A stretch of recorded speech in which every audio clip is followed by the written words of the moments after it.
Hello friends, welcome है आप सभी का आईएएस पॉइंट के यूट्यूब चैनल में। जैसा कि आप सभी जानते हैं, हमारा जो सेक्शन है यह आपका इम्पोर्टेंट क्वेश्चंस का रहता है, जिसमें हम डेली 10 क्वेश्चंस को डिटेल के साथ देखते हैं। आज का जो हमारा टॉपिक होगा वह होगा महालेख और नियंत्रण के बारे में, जिससे रिलेटेड जितने भी क्वेश्चंस बन सकते हैं आज हम देखेंगे। अगर किसी भी क्वेश्चन का आंसर आपको पता है तो आप कमेंट सेक्शन में बताइए, और अगर उस क्वेश्चन के बारे में जितना भी कुछ आप जानते हैं वह आप कमेंट सेक्शन में लिखें। इससे क्या होगा, अगर आपको याद नहीं भी होगा तो अगली बार अगर यह क्वेश्चन आपके सामने आएगा तो यह बिल्कुल आपको याद आ जाएगा। चलिए अब चलते हैं हमारे क्वेश्चन की ओर। क्वेश्चन नंबर पहला है, केंद्र सरकार के व्यय को नियंत्रित करने की शक्ति किसमें निहित है? ऑप्शन है आपके पास संसद में, राष्ट्रपति में, नियंत्रक एवं महालेख परीक्षक में, या फिर केंद्रीय वित्त मंत्री में। क्या होगा इसका सही जवाब? क्वेश्चन एक बार फिर से रिपीट करती हूँ। केंद्र सरकार के व्यय को नियंत्रित करने की शक्ति किसमें निहित है? क्या होगा सही जवाब? ऑप्शन नंबर ए, बी, सी या फिर डी। देखिए, इसका जो सही जवाब है वह है ऑप्शन नंबर सी, यानी कि नियंत्रक एवं महालेख परीक्षक में केंद्र सरकार के व्यय को नियंत्रण करने की शक्ति निहित है। आइए देखते हैं। अनुच्छेद 148 भारत के नियंत्रक एवं महालेख परीक्षक से संबंधित है। कौन सा अनुच्छेद है? 148, जो कि भारत के नियंत्रक एवं महालेखा परीक्षक से संबंधित है। इसमें क्या होता है, इसके अंतर्गत जो केंद्र और राज्य स्तर पर पूरे देश की जो वित्तीय व्यवस्था प्रणाली है उसको नियंत्रण या समीक्षा करता है। क्या करता है? नियंत्रण या समीक्षा करता है। किसकी? एक तो केंद्र और दूसरी राज्य सरकार का जो पूरे देश की जो वित्तीय व्यवस्था होती है ना, वित्तीय व्यवस्था प्रणाली, उसको नियंत्रित और समीक्षा करता है। भारत के नियंत्रक और महालेख परीक्षक की नियुक्ति राष्ट्रपति के द्वारा की जाती है। क्वेश्चन यह हो गया कि भारत के नियंत्रक और महालेखा परीक्षक की नियुक्ति किसके द्वारा की जाती है? तो आप क्या बताओगे? भारत के नियंत्रक और महालेखा परीक्षक की नियुक्ति राष्ट्रपति के द्वारा की जाती है। इसके साथ स्वयं अपने हाथों से मोहर युक्त 6 वर्षों के लिए, कितने वर्षों के लिए चुने जाते हैं? तो 6 वर्षों के लिए चुने जाते हैं। इसके बाद क्या बोल रहा है? इसके बाद अपना पद ग्रहण करने से पहले केक, यानी कि सीएजी या केक कहा जाए, इसकी तीसरी अनुसूची में अपने प्रयोजन के लिए नियंत्रक पत्र के अनुसार राष्ट्रपति के समक्ष शपथ या प्रतिज्ञा लेते। किसके समक्ष लेते हैं? राष्ट्रपति के समक्ष प्रतिज्ञा कहा जाए, यह शपथ कहा जाए, यह लेते हैं। इसे जनता के रुपयों का रखवाला भी कहा जाता है। क्या कहा जाता है? जनता के रुपयों का रखवाला भी कहा जाता है। अगला क्वेश्चन है, भारत का नियंत्रक एवं महालेखा परीक्षक यानी कि सीएजी किसके लिए मुख्य लेखाकार तथा लेखा परीक्षक के रूप में काम करता है? ऑप्शन है आपके पास संघ सरकार के लिए, राज्य सरकार के लिए, संघ तथा राज्य सरकार के लिए, या फिर न संघ राज्य सरकार के लिए ना ही राज्य सरकार के लिए। क्वेश्चन क्या पूछा है हमसे कि किसके रूप में कार्य करता है कौन? भारत का नियंत्रक एवं महालेख परीक्षक। क्या होगा इसका सही जवाब? ऑप्शन नंबर ए, बी, सी या फिर डी। देखो, इसका जो सही जवाब है वह है ऑप्शन नंबर सी, यानी कि संघ तथा राज्य सरकार के लिए भारत का नियंत्रक एवं महालेख परीक्षक, जिसे कि केग या फिर सीएजी कहा जाता है, यह लेखाकार तथा लेखा परीक्षक के रूप में कार्य करता है। आइए देखते हैं। संघ और राज्यों और किसी अन्य प्राधिकरण या निकाय के खातों के संबंध में संविधान के अनुच्छेद 149 केग की शक्तियों का निर्धारण करने के लिए संसद की शक्तियाँ अथवा अधिकार प्रदान किया है। संसद की शक्तियाँ और केग की जो शक्तियाँ, इनको निर्धारण किस कौन से अनुच्छेद के अंदर कहा है? तो 149 के अंतर्गत। केग के कर्तव्यों और केग की शक्तियों को निश्चित करने के लिए संसद द्वारा सीएजी, कौन सा सीएजी? सीएजी का क्या मतलब है? जिसमें कर्तव्य, शक्तियाँ, सेवा की शर्तें होती है, जो कि कौन से अधिनियम के अंतर्गत है? यह अधिनियम 171 में अधिनियमित किया गया है। अधिनियम 176 में संशोधन किया गया है। क्लियर है? किस किस का? कर्तव्य, शक्ति और सेवा की शर्तों का। अगला क्वेश्चन है, लेखा परीक्षक का मुख्य उद्देश्य किसके व्यय पर नियंत्रण करता है? ऑप्शन है आपके पास कार्यपालिका के, व्यवस्थापिका के, न्यायपालिका के, या फिर उपरोक्त सभी के। क्वेश्चन नंबर तीसरा है कि जो लेखा परीक्षक होता है इसका जो मुख्य उद्देश्य है किसके व्यय पर नियंत्रण करना होता है, यानी किसका जो व्यय करता है जिस पर नियंत्रण करे वह। तो क्या होगा इसका सही जवाब? ए, बी, सी या फिर डी?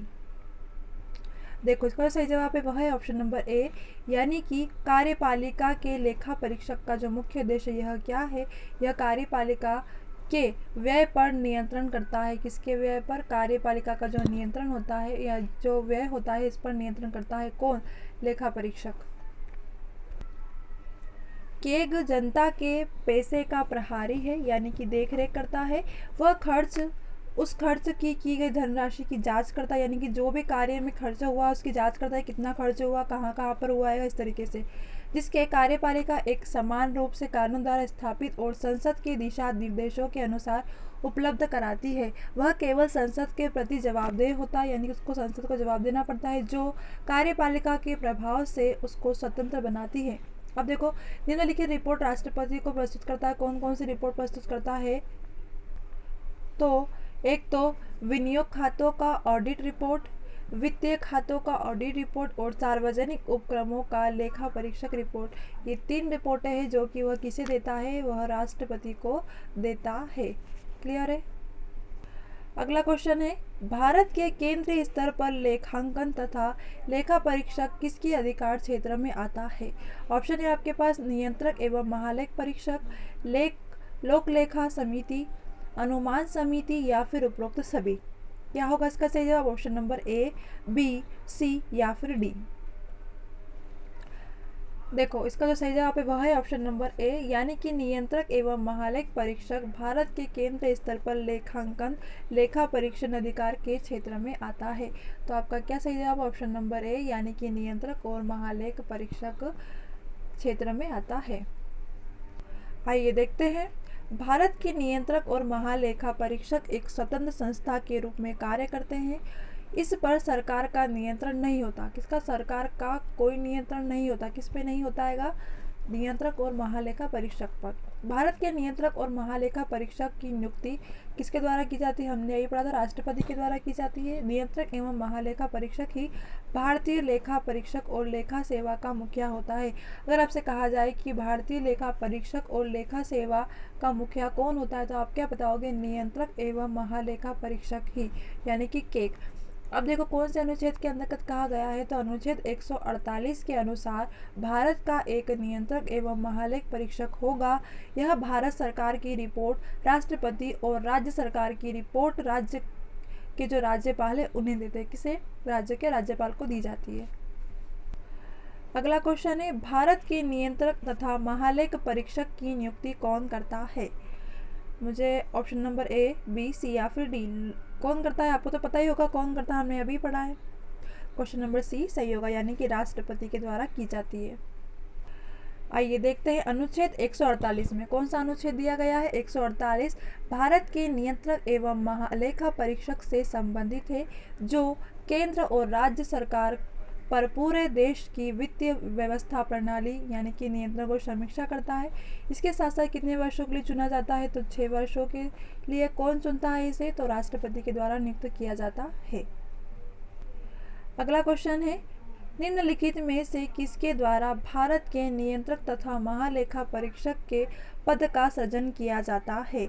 ऑप्शन है आपके पास संसदीय अधिनियम के द्वारा, संविधान के द्वारा, मंत्रिमंडल के संकल्प के द्वारा या फिर इसमें से कोई नहीं। क्या होगा इसका सही जवाब? ऑप्शन नंबर ए, बी या सी या फिर डी? क्या बोल रहा है? भारत के जो नियंत्रक एवं महालेख परीक्षक है इसके पद का सृजन किया गया है। सृजन काय में किया गया है? तो आपको बता दूं कि संविधान के द्वारा किया गया है। तो आपका जो सही जवाब है वो क्या होगा? Option number B. देखते हैं, भारत का एक नियंत्रक महालेखा परीक्षक होगा जिसका राष्ट्रपति अपने हस्ताक्षर पर मुद्रा सहित अधिपत्र द्वारा नियुक्त करेगा। उसे पद से केवल उसी रीति से और उन्हीं अधिकारों से हटाया जाएगा जिस रीति से और जिन आधारों पर उच्चतम न्यायालय के न्यायाधीश को हटाया जाता है। यानी कि उसी जिस तरह से उच्चतम न्यायालय के न्यायाधीश को हटाया जाता है ना, सिर्फ वही विधि नियंत्रक और महालेख परीक्षक को हटाने के लिए वही चीज़ें अपनाई जाती है, यानी कि वही जो कानून है वही अपनाए जाते हैं। अगला क्वेश्चन है, भारत के नियंत्रक एवं महालेख परीक्षक को पद से केवल किसके द्वारा हटाया जा सकता है?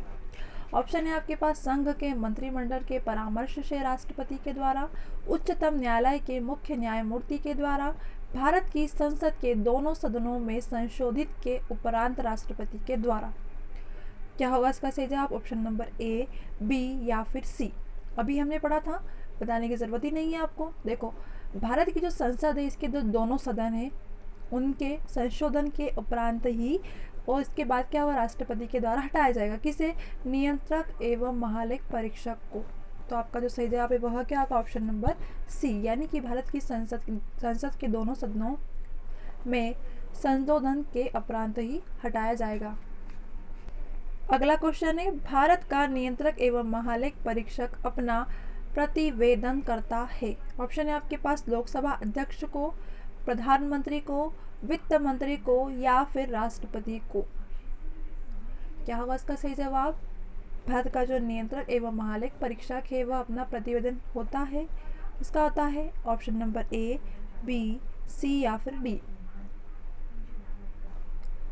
तो इसका जो सही जवाब है वह है ऑप्शन नंबर डी, यानी कि राष्ट्रपति को प्रतिवेदन देता है।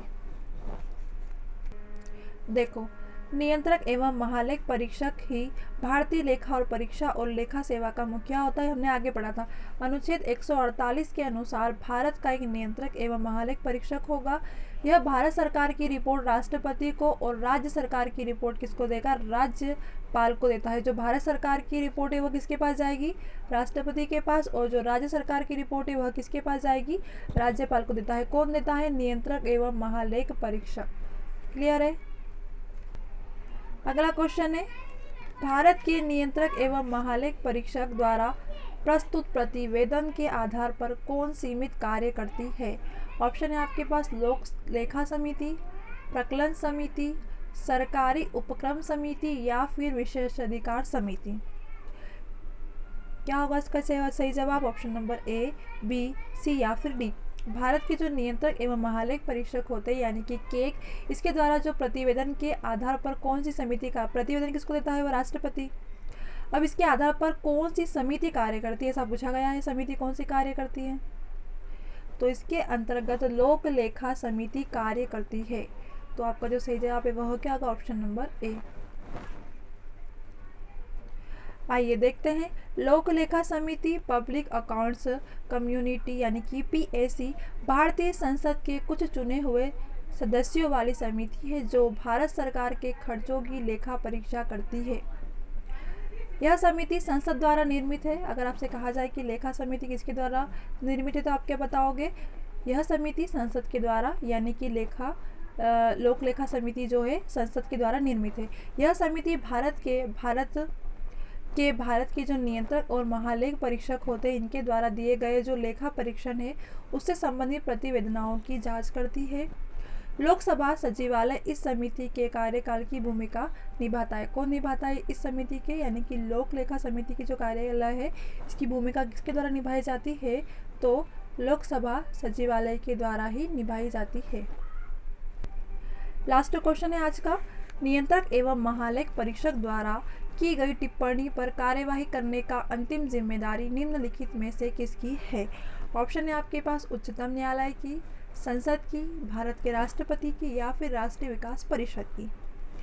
क्या होगा इसका सही जवाब? इसका जवाब आपको आंसर कमेंट सेक्शन में देना है और अगर आपको जितना भी इसके बारे में पता है वो भी आपको कमेंट सेक्शन में लिखना है।